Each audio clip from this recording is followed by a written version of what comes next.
বন্ধুরা, welcome back to my channel. কেমন আছো তোমরা সকলে?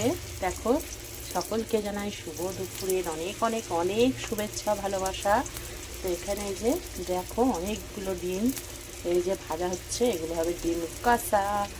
আর এখানে যে পেঁয়াজ আছে কেটে রাখা আছে, আর এই যে এখানে মশলা করে রাখা আছে। আর এই দুটো ডিম একটু ভেঙে গেছিলো, এগুলোকে ভাবছি ফাটিয়ে বড়া করে এর মধ্যে দিয়ে দেবো। এই যে দেখো বন্ধুরা কেমন লাগছে।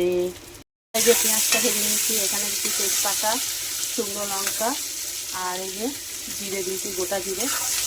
খুব ফুটছে জিরেটা দেওয়ার ফলে, নুন দেওয়া হয়নি।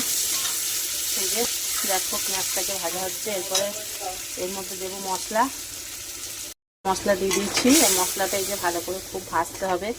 যখন ভাজা ভাজা হবে, তেল ছাড়বে মশলা থেকে, তখন ডিমগুলো দিতে হবে।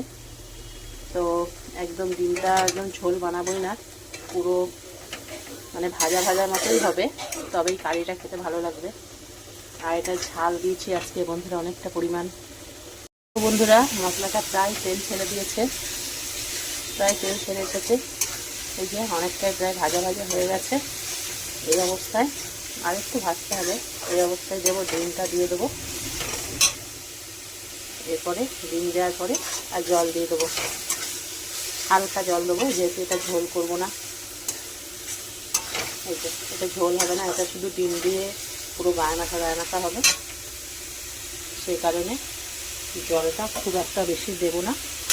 এই যে দিয়ে দিলাম ডিম, এই যে ডিমটা দিয়ে দিলাম। এইবারে সামান্য জল যাবে,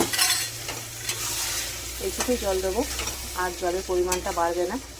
এটাই ব্যাস ভাজবো, এইভাবে ভাজতে যখন একদম ডিমের গা থেকে মশলাগুলো ছেড়ে ছেড়ে যাবে, সেই অবস্থায় নামিয়ে নেব।